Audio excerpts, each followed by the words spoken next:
Vamos a empezar a leer este libro que se llama La mente como medicina, ¿sí? De la doctora Lisa Rankin. Ahí dice un nuevo paradigma de salud, medicina y curación. Vamos a ir leyéndolo capítulo por capítulo, introducción, comentando también.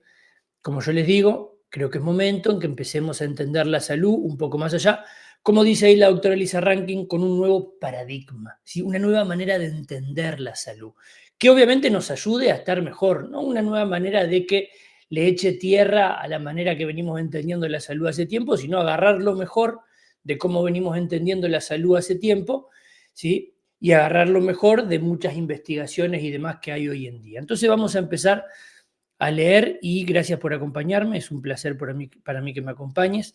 La mente como medicina, un nuevo paradigma de salud, medicina y curación. Bueno, ahí hay unos créditos y demás. Vamos a empezar con el prefacio. Con este libro revelador, la doctora Lisa Rankin nos reintroduce en una fuente inagotable de inteligencia milenaria que descubre el poder que tenemos sobre nuestra propia salud. Esto es interesante porque en realidad, tal cual, fuente inagotable de inteligencia milenaria.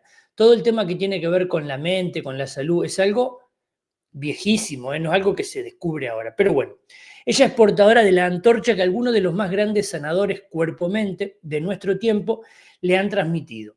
Se trata de gente como Bernie Siegel, Diane Ornish, Deepak Chopra, Candace Pert, John Kabat-Zinn e incontables pioneros que han abierto camino antes que ella. En pocas palabras, Lisa es la voz principal de la siguiente generación de médicos pioneros e innovadores que aunan pruebas fehacientes y corazón. La mente como medicina triunfa en el silencio, en el tranquilo lugar donde la ciencia encuentra lo milagroso. La conexión entre cuerpo y mente ha sido el núcleo de mis escritos durante más de una década. Como alguien que tiene que vérselas con una enfermedad crónica, he buscado respuestas a algunas de las preguntas más difíciles sobre la salud. Y con lo que me he tropezado ha cambiado mi vida de forma radical. Y la mente como medicina refuerza poderosamente lo que he aprendido. Dado que la ciencia y la tecnología siguen avanzando de forma notable, hoy tenemos a nuestro alcance ventajas de las que nunca dispusieron nuestros antepasados. Y, no obstante, es frecuente experimentar estrés y ansiedad agudos.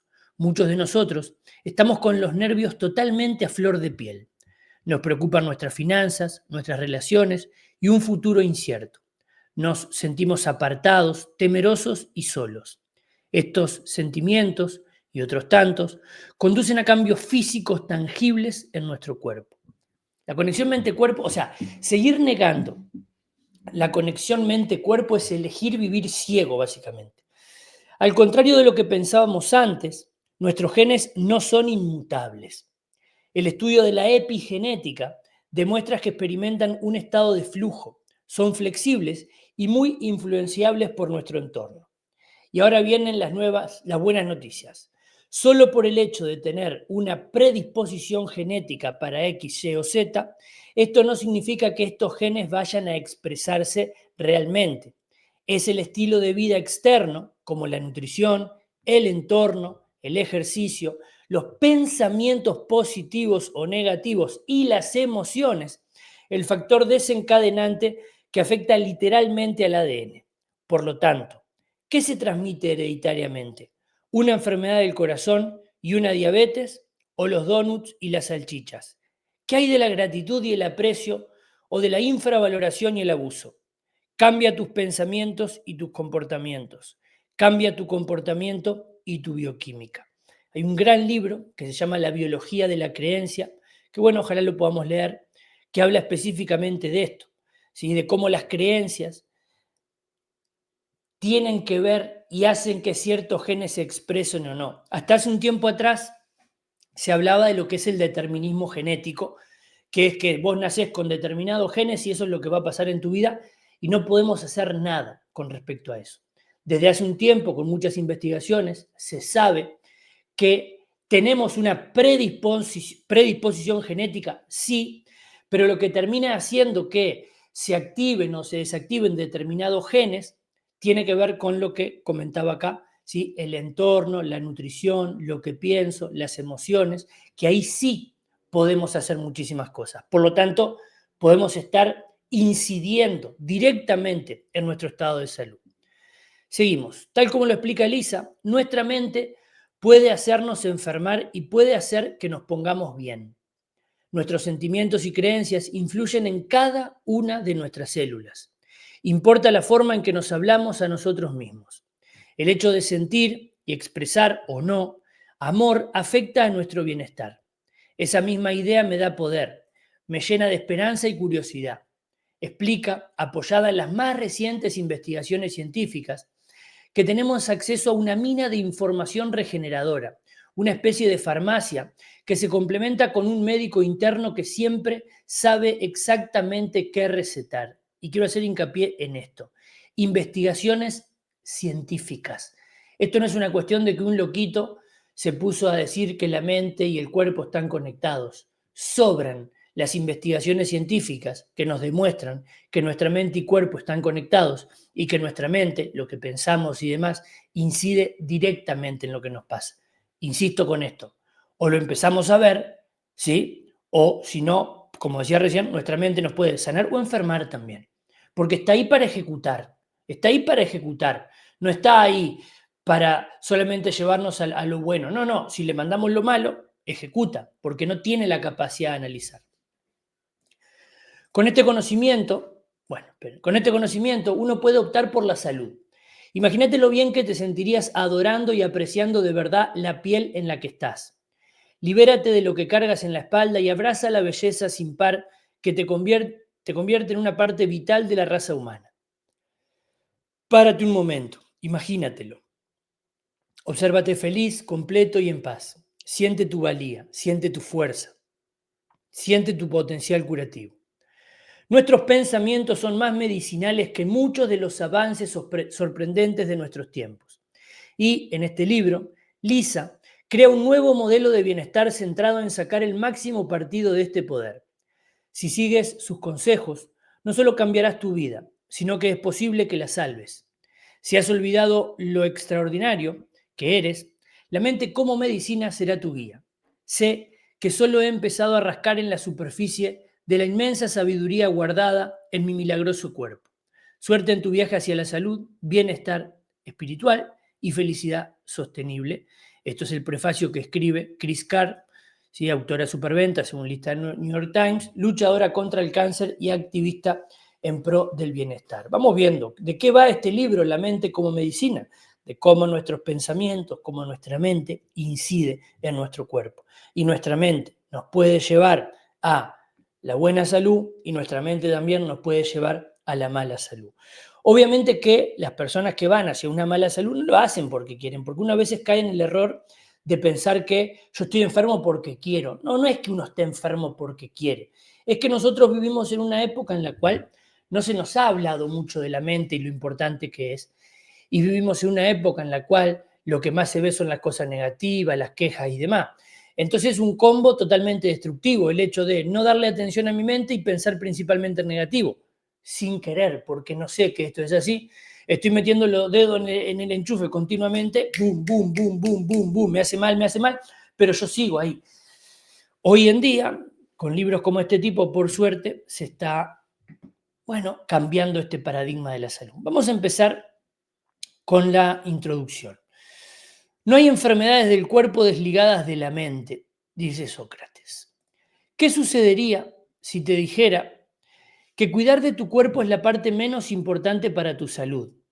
Que para sentirte realmente vivo existen factores más importantes. ¿Qué tal si la clave de la salud no fuera únicamente seguir una alimentación nutritiva, practicar ejercicio diariamente, mantenerse en un peso saludable, respetar las 8 horas de sueño, tomar vitaminas, mantener el equilibrio hormonal o realizarse chequeos médicos periódicos? Ciertamente, estos son factores importantes, incluso vitales para optimizar tu estado de salud. Pero, ¿y si hay algo aún más importante? ¿Qué pasaría si tuvieras el poder de curar tu cuerpo solo cambiando lo que piensas y lo que sientes? Sé que todo esto suena radical, en especial viniendo de un médico. Créeme, yo también era escéptica en el momento en que descubrí que las investigaciones científicas sugerían que podía ser cierto. Seguramente La salud del cuerpo humano no es tan simple como pensar que estamos bien o estar preocupados por estar enfermos. ¿O sí lo es?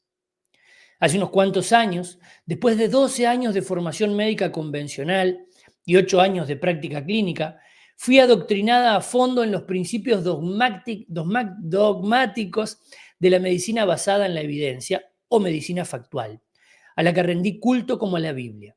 Me negué a creer nada que no pudiera probar con un ensayo clínico controlado y aleatorio. Además, al haber sido educada por mi padre, un médico de lo más convencional que se burlaba de todo lo relacionado con la nueva era, yo era tan inflexible, cerrada de mente y cínica como la que más. Como la que más. Sí, dije eso. La medicina que me enseñaron a practicar no apoyaba la idea de que puedes pensar que estás bien o tú mismo hacerte enfermar con el poder de tus pensamientos y emociones. Por supuesto, mis profesores de la Facultad de Medicina diagnosticaron algunas enfermedades que carecían de explicaciones bioquímicas con diagnósticos como todo está en la mente del paciente. Pero esos pacientes fueron derivados inmediata y discretamente al psiquiatra, no sin que se produjera cierto estupor general. No es de extrañar que la idea de que la mente pudiera tener el poder de curar el cuerpo fuera percibida como algo amenazador para muchos médicos convencionales. Después de todo, dedicamos una década a aprender los instrumentos que supuestamente nos proporcionarán una maestría sobre el cuerpo de los demás. Queremos creer que no hemos malgastado el tiempo, el dinero y la energía que hemos empleado para convertirnos en médicos. Estamos profesional y emocionalmente anclados en la idea de que cuando algo del organismo humano se estropea, se ha de ir en busca de nuestra experiencia. Como médicos, nos gusta creer que conocemos nuestro cuerpo mejor que tú. Toda la medicina como institución se fundamenta en este concepto. Y acá es muy interesante lo que dice, porque, y es tal cual, y yo lo entiendo. Muchas veces cuando se habla de esto, hay médicos o parte de la medicina que está totalmente cerrada a esto. Y es entendible en algún punto. ¿Por qué? Lo dice Lisa Rankin ahora lo que estábamos leyendo. Está durante años estudiando, y mirá que estudian los médicos, es impresionante. Debe ser de las carreras en las que más se estudia. Están años y años y años estudiando de una manera. Y después aparece una nueva, una manera diferente de ver las cosas, que dice, mirá que no es tan así, hay otras cosas también. Es como que uno dice, bueno, no, o sea, esto es así porque yo lo estudié y invertí mi tiempo, mi dinero, mi salud, o sea, todo, no me lo cambie. Entonces, vamos en eso. Entonces yo la verdad que creo que no hay que juzgar a nada, pero tampoco juzgo eso. Igual, insisto, para mí un médico con la formación tan buena que tiene, si le agrega toda la parte de la mente, como hace Lisa Rankin en este libro, es una bomba sumamente positiva. Pero bueno, seguimos.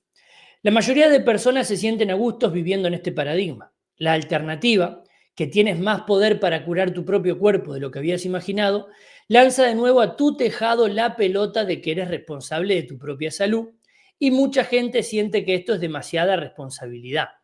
Es mucho más fácil ceder las riendas de tu poder y tener la esperanza de que otro más inteligente, sabio y con más experiencia que tú puede arreglarte. Esto también es interesante para los que no somos médicos y estamos de este lado. Yo soy nutricionista, pero no soy médico. Soy profesional de la salud, pero no soy médico. Soy nutricionista, que tiene que ver con la alimentación.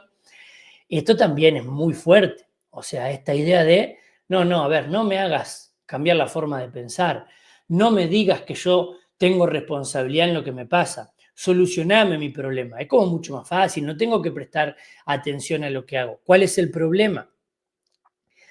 Que por más que nos den las mejores medicinas, si no cambiamos a nivel mental, si no cambiamos a nivel emocional, si no cuidamos nuestro entorno, nos vamos a seguir enfermando mucho. Porque en el fondo, y como vamos a seguir viendo en este libro, lo que más importa tiene que ver con toda esa parte mental y emocional. Pero, ¿y si estamos totalmente equivocados? ¿Qué pasaría si al negar el hecho de que el cuerpo está predeterminado y biológicamente para curarse por sí mismo y la mente hace funcionar este sistema de autocuración, estuviéramos en realidad saboteándonos? En nuestra profesión hay cosas que pasan de forma inevitable que la ciencia sencillamente no puede explicar. Incluso los médicos más cerrados son testigos de casos de pacientes que mejoran contra toda justificación científica. Cuando presenciamos estas cosas, no podemos evitar cuestionarnos todo lo que valoramos en la medicina moderna. Empezamos a preguntarnos si no habrá algo más místico en juego. Los médicos no suelen comentar esta posibilidad delante de los pacientes, pero cuchichean sobre ello en las salas de médicos de los hospitales y en las salas de conferencias de las renombradas universidades de la costa este. Si eres curioso y prestas atención, tal como hago yo, oirás historias que te impactarán. Oyes gente susurrando acerca de la mujer cuyo tumor maligno creyeron que había desaparecido gracias a la radioterapia, pero que después descubrieron que el aparato de radioterapia estaba estropeado. En realidad, no había recibido ni una pizca de radiación, pero ella creía que sí, también sus médicos. Y acá entramos en el tema de las creencias, en el tema del efecto placebo, que seguramente más adelante lo vamos a ver. También puedes oír hablar del caso de la mujer que tras sufrir un infarto de miocardio se sometió a una intervención de bypass y terminó en un estado de choque que la condujo a una insuficiencia renal total, mortal, si se dejaba sin tratar. Cuando los médicos le propusieron someterse a diálisis, ella se negó por no estar dispuesta a soportar más procedimientos invasivos. Durante 9 días sus riñones no fabricaron orina, pero al 10º día empezó a orinar. 2 semanas más tarde, aún sin tratamiento, volvió al trabajo y su actividad renal era mejor que antes de la operación quirúrgica. También tenemos el caso del hombre que tuvo un infarto de miocardio, pero rechazó ser intervenido quirúrgicamente y sus arterias coronarias, bloqueadas de forma incurable, se desatascaron después de cambiar su tipo de alimentación, empezar a hacer ejercicio, practicar yoga y meditación diaria y acudir a sesiones de terapia de grupo.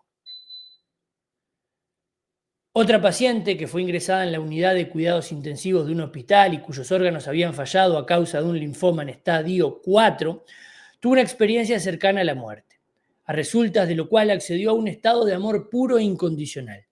Y al instante supo que si decidía no cruzar al otro lado, su cáncer desaparecería casi de inmediato. Menos de un mes más tarde se realizó una biopsia de los ganglios linfáticos y no quedaba rastro alguno del cáncer. O tomemos el caso de una mujer que se rompió el cuello. Después de ser llevada a un hospital y sometida a una radiografía que confirmó la fractura por 2 sitios, optó por no dejar que la operaran y fue a ver a un curandero, a pesar de las enfáticas objeciones de sus médicos. Sin ningún tratamiento médico, un mes más tarde, se encontraba practicando jogging. Yo insisto con esto, voy a seguir leyendo. Todas estas cosas suenan muchas veces a irresponsabilidad. ¿Por qué? Porque va en otro carril de lo convencional. Y lo nuevo, lo diferente a los seres humanos, y esto es por un tema evolutivo, bueno, nos da miedo. En general a lo nuevo le echamos tierra por un tema evolutivo. Pero también yo digo, y si empezamos a darle oportunidad a las cosas diferentes, porque también la realidad es que estamos cada vez peor. Esa es la realidad. Pero bueno, seguimos. Una historia que circula por ahí afirma que un fármaco empleado en quimioterapia llamado EPOH estaba dando en general resultados ligeramente positivos, pero un oncólogo estaba obteniendo con él resultados tremendamente satisfactorios. ¿Por qué? El rumor dice que cambió de orden las letras del nombre del medicamento cuando hablaba de él con los pacientes. En lugar de inyectarles EPO, le inyectaba HOPE, que significa esperanza en inglés. Ustedes fíjense esto, obviamente que si no profundizamos en esto, si nunca escuchamos la importancia de los pensamientos, las emociones y demás, leemos esto y lo primero que nos va a salir es decir, qué estupidez, qué tontería. Mirá si por eso ese medicamento va a funcionar mejor porque la gente lee esperanza en lugar de leer otra cosa que no tiene sentido. Ahora, cuando uno lee mucho sobre esto, empieza a recibir experiencias y demás, le empieza a encontrar todo el sentido del mundo y esto que acabo de leer no parece raro en absoluto. Como escribió un popular blog leído por un gran y comprometido grupo de lectores de todo el mundo, oigo cosas como estas todo el tiempo. Conforme empecé a compartir estas historias, supuestamente ciertas, con mis lectores, más historias difíciles de creer inundaron mi buzón de correo electrónico. Una mujer con esclerosis lateral amiotrófica fue a ver al curandero Juan de Dios, tras lo cual fue declarada curada por su neurólogo. Un hombre paralítico hizo un peregrinaje a las aguas curativas de Lourdes y volvió andando. Una mujer con un cáncer de ovarios en estadio 4 supo que no iba a morir y después de reunir el apoyo de la gente que la amaba, sigue viva 10 años después. A un hombre que le diagnosticaron un bloqueo en las arterias coronarias tras sufrir un infarto de miocardio, le dijeron que iba a morir en el plazo de un año si no se sometía a una intervención quirúrgica a corazón abierto. Después de negarse a ello, vivió 20 años más y murió a los 92 años por una causa diferente de la enfermedad del corazón. A mí, a mucho menor escala, también me pasa esto. Cuando yo hablo de estas cosas, me escriben, el otro día leí incluso un testimonio de una mujer que había curado un fibroma con su mente, ella lo decía así, esto lo puedes encontrar en mi canal de YouTube, y me han contado muchas cosas de esta, la verdad. Insisto, empecemos a tener en cuenta los pensamientos porque nos pueden salvar la vida o nos pueden estar haciendo mierda la vida. Al oír estas historias, no pude ignorar más una insistente voz interior. Sin duda, estas personas no podían ser todas unas mentirosas, pero si no estaban mintiendo, la única explicación era que había algo que residía más allá de lo que yo había aprendido de la medicina convencional. Por eso digo, ver un poco más allá. Si no es verlo totalmente lo opuesto, ver más allá. Esto me hizo pensar. Sabemos que a veces suceden curaciones espontáneas, inexplicables. Todos los médicos han sido testigos de ello. Simplemente nos encogemos de hombros y continuamos con nuestros asuntos, habitualmente acompañados de un sentido de insatisfacción aburrido e inquietante, porque no podemos explicar esta remisión con la lógica. Pero siempre he reflexionado acerca de si es posible que tengamos algún control sobre este proceso. Si a una persona le sucede lo imposible, ¿hay algo que podamos aprender de lo que dicha persona hizo? ¿Hay similitudes entre los pacientes que tienen suerte? ¿Hay formas de optimizar las posibilidades de una remisión espontánea? En especial cuando no existe un tratamiento eficaz en la caja de herramientas médica convencional. ¿Y qué sucedería si hay algo que los médicos pueden hacer para facilitar este proceso? Tenemos que hacerlo. No podía evitar preguntarme si, tal vez, por no considerar por lo menos la posibilidad de que los pacientes tuvieran cierto control sobre su propia curación, estaba siendo una médica irresponsable e incumpliendo el juramento hipocrático. Ciertamente, si fuera una buena médica, estaría dispuesta a abrir la mente para ayudar a los pacientes a los que atendía. Esto es bien interesante lo que dice, porque el médico, los profesionales de la salud, lo que más les tiene que importar, nos tiene que importar, es que la persona pueda estar bien, pueda estar sana. Obviamente, como en casi todos los temas en donde vemos seres humanos, hay mucho ego, ¿sí? Entonces, a veces lo que se nos escapa de nuestro ego, de nuestras recomendaciones, es como que, pero en realidad lo más importante es que la persona esté sana. Entonces, si hay una persona que viene y te dice, mira, yo sané, no sé ni por qué sané, en lugar de decirle, mira, es una estupidez lo que estás diciendo, y bueno, mejor, me alegro, buenísimo, me alegro que estés sano. Por eso dice, no estaría siendo irresponsable como médica si yo no me permitía entender un poco más allá. Pero las inspiradoras historias que se rumoreaban en las salas de médicos o que circulaban por internet simplemente no fueron suficientes para convencerme. Científica de formación y escéptica de naturaleza, necesitaba pruebas frías y fehacientes. Y cuando empecé a preguntar por ello, me quedé corta. Hice todo lo posible para investigar los rumores que había escuchado. Empecé a pedir a las personas que me contaban sus historias que me dieran pruebas de las mismas. ¿Podían enseñarme el portaobjetos bajo el microscopio? ¿Podía hablar con el técnico responsable de la máquina de radioterapia? ¿Podía ver las historias clínicas? Me sentía sobre todo desilusionada. Cuando solicité las historias clínicas o los análisis, la mayoría de la gente se excusaba. Fue hace tanto tiempo, por supuesto que existe un estudio, pero no tengo la referencia. Mi médico se jubiló, por lo que no puedo ponerte en contacto con él. Tiraron mi historia clínica. Incluso los casos de autocuración que recordaba vagamente haber presenciado al principio de mi propia práctica clínica estaban fuera de mi alcance. No había guardado las notas, no podía recordar nombres, No sabía cómo ponerme en contacto con esa gente. Seguía topándome con callejones sin salida. Sin embargo, cuantas más preguntas hacía a través de Internet, más historias seguían llegándome. Cuando empecé a cotillear con mis amigos médicos, cada uno al que preguntaba me contaba historias de curaciones espontáneas inexplicables para quedarse con la boca abierta. Pacientes que terminaron curados de enfermedades incurables, dejando a los que los habían diagnosticado como enfermos terminales con cara de tontos, pero no tenían pruebas. En este punto estaba intrigada, rozando la obsesión. Mi curiosidad me llevó a profundizar más. Tras cientos de correos electrónicos y docenas de entrevistas, llegué a creer que algo real estaba pasando a estos pacientes, cuyas historias se contaban en libros de metafísica y en Internet. Aunque es tentador desestimar las frecuentes historias que, a menudo, sonaban ridículas sobre pacientes que afirmaban haberse curado a sí mismos, si eres un médico al que le importa ayudar a los demás a curarse, no puedes ignorar lo que estás oyendo. Muy bien, Lisa. Cuanto más oyes, más empiezas a preguntarte de qué será capaz el cuerpo. La mayoría de médicos, si los separas de sus a menudo críticos colegas, admitirán lo siguiente.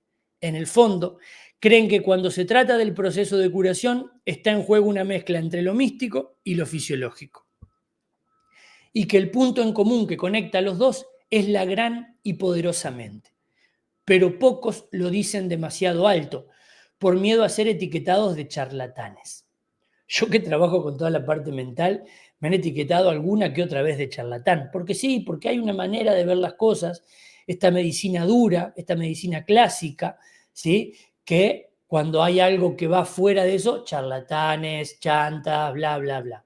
Pero, como dice Lisa Rankin, ¿y si estamos siendo irresponsables por no tener en cuenta eso? El vínculo entre el cuerpo y la mente ha sido defendido por pioneros de la medicina durante décadas. Sin embargo, a pesar de esto, no ha logrado abrirse paso en la comunidad médica internacional. Como médico joven, recibí mi licenciatura en medicina mucho después de que médicos de renombre como Bernie Siegel, Christian Northrup, Larry Dossey, Rachel Naomi Remen y Deepak Chopra llegaran a tener una mayor conciencia sobre el vínculo entre cuerpo y mente. Y podrías pensar que sus enseñanzas tendrían que haber estado incluidas en mi formación como médico. Pero no estuve prácticamente nada familiarizada con su trabajo hasta mucho después de haber terminado la carrera. No fue hasta que empecé a llevar a cabo mi propia investigación que leí sus libros. Cuando por fin lo hice, me enojé. ¿Cómo es que no conocía quiénes eran esos médicos de mente y corazón abiertos? ¿Y por qué sus libros no eran de obligatoria lectura para los estudiantes de medicina y los residentes durante el primer año? Cuanto más aprendía, más irritada me sentía. Y esta pasión se convirtió en una misión que alimentó el valor de la investigación y los escritos de varios años. Empecé a leer cada libro de medicina, cuerpo y mente que podía encontrar. También comencé a escribir un blog, a tuitear y publicar en Facebook todo lo que había aprendido, lo cual no hizo más que aumentar la frecuencia con la que escuchaba historias de personas que habían experimentado lo que solo puede describirse como milagros de la medicina. Estaba fascinada. Las pruebas eran cada vez más concluyentes, pero nada de lo que escuché se podía clasificar como ciencia. Anhelaba llegar a la prueba científica, que no fuera un absurdo total. Ahora yo les pregunto, ¿por qué esto en la medicina formal no se habla tanto? Si tienen la respuesta o alguna opinión, pueden ponerla en los comentarios. Por lo tanto, seguí investigando, deseando mantener abierta la mente a medida que aprendía más sobre cómo la mente podía afectar el cuerpo. Parte de mí permanecía abierta al concepto global de cuerpo y mente. Tenía un sentido intuitivo para mí, pero la otra parte de mí seguía siendo insensatamente resistente. Creer lo que estaba aprendiendo requeriría soltar mucho de lo que me habían enseñado, tanto mi padre médico tan tradicional como mis profesores de la facultad. Uno de los primeros libros que estudié, un libro de la historia de la medicina, cuerpo y mente de la profesora de Harvard, Anne Harrington, The Cure Within, me dejó físicamente mareada y perturbada de forma visceral. Voy a poner esto acá, vamos a ver si puedo leer ese libro después. La autora se refería al fenómeno cuerpo y mente como el mal comportamiento del cuerpo, que significaba que, en ocasiones, el cuerpo no responde como debería, Y la única forma de explicar estos misterios es a través del poder de la mente. Como ejemplo del mal comportamiento del cuerpo, Harrington explica historias de niños que vivían en entornos institucionales donde estaban cubiertas todas sus necesidades materiales, pero que terminaron con retrasos del crecimiento y del desarrollo a nivel mental, ya que no tenían suficiente amor. También cita 200 casos de ceguera en un grupo de mujeres camboyanas que fueron forzadas por los Jemeres Rojos a presenciar la tortura y matanza de sus seres queridos. Aunque los exámenes médicos no pudieron encontrar trastorno alguno en la vista de estas mujeres, ellas declararon haber llorado hasta no poder ver nada. Insisto, mucha gente esto lo tacha de estupideces. Es evidente que algo estaba pasando. El malestar que experimenté me llevó a profundizar y al hacerlo me quedé fascinada al comprender cómo pasan estas cosas. ¿Qué prueba teníamos de que el poder de la mente podía transformar el cuerpo? ¿Qué fuerzas psicológicas podían explicar estos acontecimientos? ¿Y qué podíamos hacer para aprovechar estos poderes de curación? Si pudiera responder a estas preguntas, podría empezar a encontrar el sentido no solo a las historias alucinantes que la gente me contaba, sino al propósito de mi propia vida y mi papel como persona que se dedica a curar a los demás. En el momento en que estaba investigando el vínculo entre el cuerpo y la mente, no tenía claro mi sitio en el mundo de la medicina. Después de ejercerla durante 20 años, estaba desilusionada con nuestro quebrantado sistema sanitario, que me pedía que atendiera a 40 pacientes al día, a menudo programados en apresurados intervalos de 7 minutos y medio, lo que, en realidad, nos dejaba muy poco tiempo para hablar y mucho menos para conectar. Esta es la realidad del sistema de salud. Casi renuncio. Cuando una paciente de toda la vida me contó que llevaba tiempo queriendo explicarme un tema de salud delicado que me había estado ocultando. Había ensayado durante días lo que me diría, ayudada por su marido, pero cuando llegó el momento de decírmelo, al parecer yo no apartaba la mano del pomo de la puerta de la sala de exploraciones. Me comentó que me veía desarreglada, que llevaba el pelo despeinado y una vestimenta de quirófano sucia. Sospechó que había estado toda la noche atendiendo partos, y probablemente había sido así. Aunque sabía que probablemente yo estaba cansada, siguió rezando para que le tocara la mano, me sentara en el taburete a su lado y le ofreciera la suficiente ternura y conexión para que se sintiese segura para hablar de su problema. Pero que yo era como un robot demasiado ocupado como para sacar la mano del pomo de la puerta. Cuando leí esta carta, se me hizo un nudo en la garganta. Tuve un ataque de hipo y en mi corazón sabía que la práctica de este tipo de medicina no fue lo que me atrajo de esta profesión. Sentí la llamada de la medicina como quien siente la llamada del sacerdocio, no para prescribir recetas rutinarias a montones, ni para realizar en un abrir y cerrar de ojos exploraciones físicas como una máquina, sino para curar a las personas.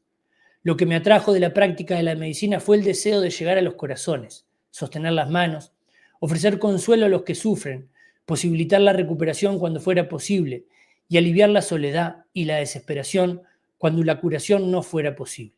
Si perdía esto, lo perdía todo. Cada día que pasaba ejerciendo como médico iba minando mi integridad.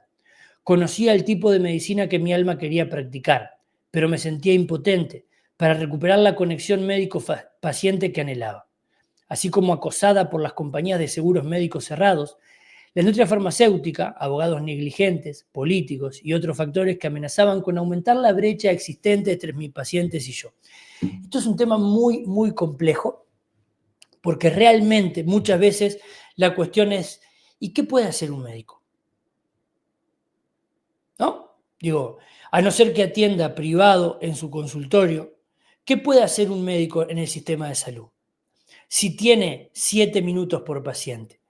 Yo creo que a todos nos ha pasado que hemos ido al médico porque teníamos algo y nos ha pasado con algún médico, ¿sí? Que ni te mira a la cara y lo único que hace es te escucha 2 cosas y te receta y chau.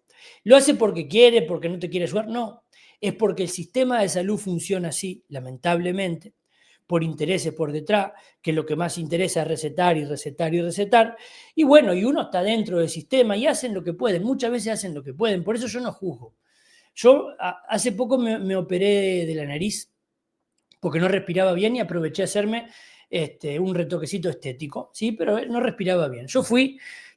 Había tenido hace muchos años un episodio en donde no podía respirar, se me había tapado totalmente la nariz y tampoco podía respirar bien por la boca. Entonces fui a emergencia. En emergencia me acuerdo que el médico me dice, mirá, tenés el tabique desviado, por lo que puedo ver, esto es lo que genera que no pase bien aire y ahora se te tapó, esto la solución es quirúrgica, me dijo este médico. Así que bueno, saca ahora con el otorrino, lo que sea, y bueno, ok. Yo voy al tiempo, fui a 3 otorrinos diferentes. ¿Por qué? Porque el primero ni me escuchó. Ni me escuchó, ¿eh? Me dijo, no puedes respirar bien, ok, sí, a ver, tenés torcido, ok, perfecto. Bueno, mira, te voy a dar esto para que tomes. Me mandó a tomar algo. Cuando me habían dicho, la solución es quirúrgica porque está torcido, me mandó a tomar algo. O sea, fui a otro, terminé en un tercero que me atendió más o menos bien. Después, como vi todo, cómo era el sistema de salud, bueno, agradezco tener la posibilidad de habérmelo hecho privado porque pude hacérmelo privado. Pero yo también, en su momento me enojé, me acuerdo. Con el primer médico me fui. Y después, como te digo, es difícil juzgar también. Porque también si un médico, y esto pasa, se queda mucho más tiempo con los pacientes de arriba de la dirección, bueno, le llaman la atención también. Pero bueno, seguimos leyendo. Me sentía como una impostora, una traidora, una imitación barata de plástico de médico, de plástico del médico que había soñado ser cuando era una idealista estudiante de medicina. Pero ¿qué alternativas tenía? Yo era el único sostén de la familia, responsable del pago del préstamo que contraje para estudiar medicina y de la deuda contraída por mi marido para cursar estudios de posgrado, de la hipoteca y el fondo para la universidad de mi hija recién nacida. Dejar mi trabajo era impensable. Después murió mi perro. Mi joven y saludable hermano desarrolló una insuficiencia hepática avanzada a raíz de un raro efecto secundario de un antibiótico ordinario y mi querido padre falleció a causa de un tumor cerebral. Todo en 2 semanas. Fue la gota que colmó el vaso. Sin ningún plan de reserva ni red de seguridad alguna, dejé la medicina, con la intención de hacer borrón y cuenta nueva. Vendí la casa, liquidé mi fondo de pensiones, me mudé con la familia al campo para vivir una vida sencilla y, catalogando todo lo referente a ser médico como un craso error, planeé convertirme en artista y escritora a tiempo completo. En este punto, había perdido todo contacto con lo que vine a hacer en la tierra. Pasé unos cuantos años escribiendo en mi blog, escribiendo libros y dedicada al arte, pero sin que se despertara en mí un sentimiento tan acuciante como la llamada que me llevó a la Facultad de Medicina. Algo en mi alma todavía anhelaba ser de utilidad. Pintando y escribiendo, me sentía demasiado solitaria, incluso egoísta, como si estuviera complaciendo mis inquietudes creativas a costa de mi vocación. Durante meses, apenas dormía, y cuando lo conseguía, soñaba con ayudar a pacientes enfermos, con sentarme al lado de sus camas, con escucharles contar sus historias sin mirar el reloj y sin ninguna mano en el pomo de la puerta. Me despertaba bañada en lágrimas, como si estuviera de luto por mi alma. En 2009 empecé a escribir en el blog lo que echaba de menos de la medicina, lo que me gustaba de la medicina y lo que al principio me atrajo hacia la práctica de la misma. Escribí acerca de cómo considero la medicina una experiencia espiritual, cómo se practica la medicina de la forma en que se practican el yoga o la meditación, como si nunca lo dominaras por completo. Escribí acerca de lo sagrada que es la relación médico-paciente, cuando se trata con el respeto que merece y de cómo ansiaba recuperarla. Escribí acerca de cómo la medicina me había herido y cómo, a su vez, yo había herido a los demás. Empecé a recibir correos electrónicos de todo tipo de pacientes y profesionales de la salud contándome sus historias, publicando comentarios en mi blog y algo en mí se iluminó. Fue algo que sentí como la oportunidad de ser útil. El grupo de personas que atraje comenzaron a sanarme a mí. Fue por esta época cuando empezó el goteo de esas historias dignas de mención que llegaban desde todas partes del mundo de pacientes que se curaron a sí mismos de enfermedades incurables y terminales. A pesar de mi inicial resistencia por volver a dejarme absorber por el mundo de la medicina, me sentí atraída hacia las conversaciones mantenidas en mi blog. No estaba buscando el camino para volver a la medicina. Durante los primeros años en que las señales del universo comenzaron a indicarme el camino de mi vocación como sanadora, Yo negaba con la cabeza y miraba en otra dirección.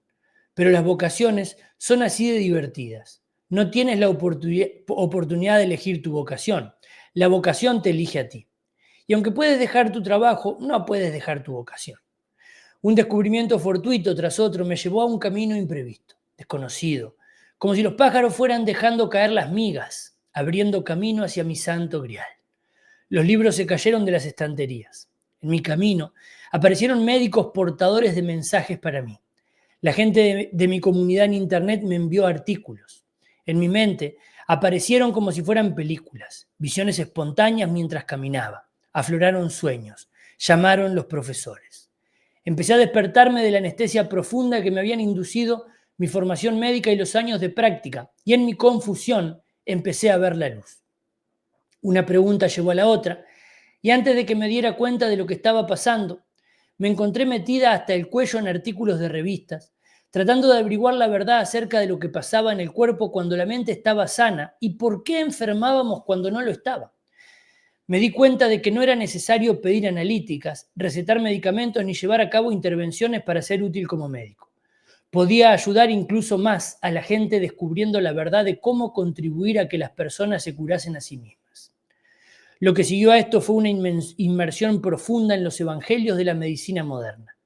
Consulté las opiniones de los expertos publicadas en las revistas de medicina y busqué las pruebas científicas de que puedes curarte a ti mismo en publicaciones como The New England Journal of Medicine y The Journal of the American Medical Association. Bueno, mi inglés no es lo mejor que tengo. Lo que encontré cambió mi vida para siempre y mi esperanza es que también vaya a cambiar tu vida y la de tus seres queridos. Es lo que yo le decía hace un ratito. Todo esto no son locuras, hay estudios por detrás. Este libro es una crónica de mi viaje de descubrimiento y comparte contigo los datos científicos que hallé y que cambiaron por completo mi perspectiva sobre cómo se debe dar y recibir la medicina. Cuando terminé de leer esos datos, supe que nunca más llevaría puesta una venda en los ojos.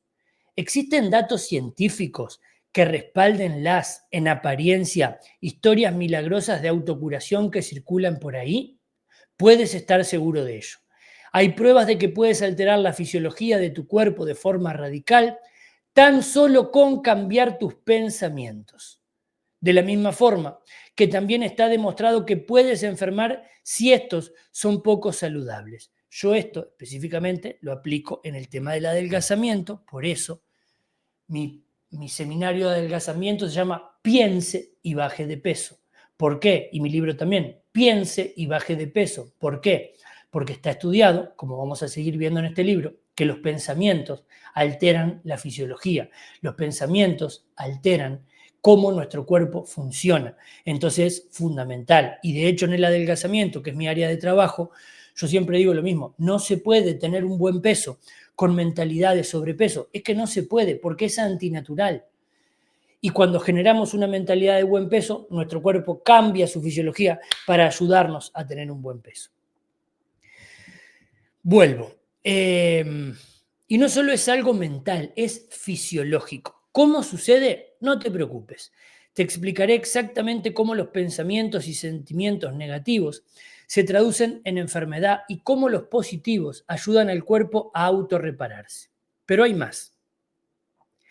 Se dispone de pruebas de que los médicos podrían facilitar tu recuperación no tanto con el tratamiento que prescriben, sino por la autoridad que uno les atribuye.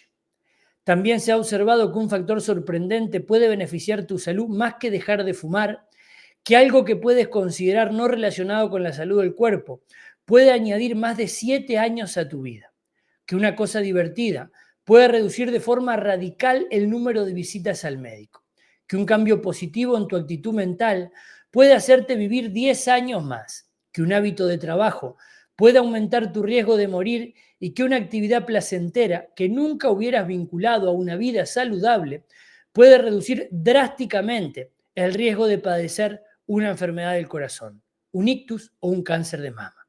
Estos son solo unos cuantos de los hechos verificables científicamente que comparto en este libro y que han cambiado de forma radical lo que pienso sobre la medicina. La presente obra está dividida en 3 partes. En la primera argumentaré el poder de la mente para cambiar la fisiología del cuerpo, a través de una potente combinación de creencias positivas y atención dedicada y volcada en el paciente de los profesionales sanitarios adecuados. En la segunda parte, te mostraré cómo la mente es capaz de modificar la fisiología del cuerpo a partir de las decisiones que tomas en la vida, incluidas las referentes a las relaciones que eliges para cuidarte, a tu vida sexual, al trabajo que realizas, a tus decisiones financieras, a lo creativo que eres, al hecho de ser optimista o pesimista, a lo feliz que eres y a qué dedicas tu tiempo libre. También te enseñaré una valiosa herramienta que podrás utilizar en cualquier sitio y que podría salvarte la vida. Todo esto te preparará para la tercera parte, en la que te introduciré en un nuevo modelo de bienestar radical que he creado y te guiaré a través de las 6 etapas de la autocuración. Al terminar el libro, habrás hecho tu propio diagnóstico, escrito tu propia receta y creado un plan de acción claro, diseñado para ayudarte a dejar tu cuerpo listo para que sucedan los milagros. Ten en cuenta que los consejos que doy no son solo para enfermos, sino también para gente sana e interesada en prevenir la enfermedad. No quiero que esperes hasta que tu cuerpo empiece a dar gritos con enfermedades potencialmente mortales. En su lugar, quiero enseñarte cómo escuchar los susurros de tu cuerpo. Se trata de toques de atención en tu camino hacia la salud óptima, que te apartan de lo que te predispone a la enfermedad y hacia lo que está científicamente probado, que da lugar a una mejor salud y una mayor longevidad. Es posible que lo que estoy a punto de revelarte te sorprenda, incluso que te asuste, pero haz un favor a tu cuerpo y, al leer este libro, trata de no prejuzgar. Abre tu mente y disponte a cambiar lo que piensas sobre tu cuerpo y la salud. Es posible que lo que voy a revelarte desafíe creencias arraigadas, te saque de tu zona de confort y te lleve a preguntarte si estoy inventándome cosas. Pero te juro que no. A lo largo de todo el libro hago todo lo posible por cotejar lo que pudieran parecer afirmaciones alejadas con referencias científicas. Como sé que lo que estoy a punto de enseñarte te asombrará, he escrito este libro para la gente que es escéptica, como lo era yo. He concebido el libro para que te pases por mi razonamiento, como si un jurado de expertos médicos fuera a juzgarme. Pero no es tanto a los médicos a los que pretendo convencer, por supuesto. Espero que escuchen, porque si lo hacen, la cara de la medicina moderna que conocemos cambiará para siempre. Pero realmente estoy escribiendo este libro para ti, para cada persona que ha estado alguna vez enferma, para quien ha amado a alguien con una enfermedad y para quien quiere prevenir la enfermedad. Tú eres a quien ansío ayudar, porque en mi corazón tengo el anhelo de terminar con el sufrimiento y ayudarte a optimizar la oportunidad de que vivas una vida larga, llena de vitalidad y salud. Esta misión es lo que determinó mi vocación por la medicina en primer lugar. Mientras lees, solo te pido que te quedes conmigo. Dame la oportunidad de abrir tu mente de la forma en la que la mía se ha abierto. Déjame ayudarte a sanar tus pensamientos de forma que tu cuerpo pueda beneficiarse a continuación. Y concédete permiso para liberarte de nociones anticuadas sobre la salud y la medicina. El futuro de la medicina está ante nosotros. Ven, dame la mano, vamos a explorar juntos. Y ahí, bueno, pone algunas referencias, ¿sí?, de lo que viene hablando y después ya empieza con el próximo capítulo. Esto fue el prefacio y la introducción de este libro tan lindo que es La mente como medicina, que vamos a seguir leyendo más adelante. Mi idea es ir compartiéndote todo esto, ¿sí? Yo, la verdad, este libro lo leí hace muchos años. Yo personalmente me interesa mucho todo lo que tiene que ver con la conexión mente-cuerpo. Esto en mi caso nació porque en mi adolescencia mi madre empezó con problemas psiquiátricos. Y yo lo que empecé a ver es que ella, mientras más pastillas tomaba y mientras más iba a médicos, peor estaba. Y ahí me empecé a interesar por entender el tema de la salud de otra forma. No estudié medicina, por más que en un principio iba a estudiar medicina, no estudié medicina, estudié nutrición. Pero bueno, terminé trabajando en la salud, en el adelgazamiento. Y en el adelgazamiento, que tiene que ver directamente con todo lo que nos pasa en la vida, porque los que más o menos prestan atención al sobrepeso entenderán que la mayor parte de las personas que tienen sobrepeso, los principales problemas tienen que ver con temas emocionales, con temas mentales, ¿sí?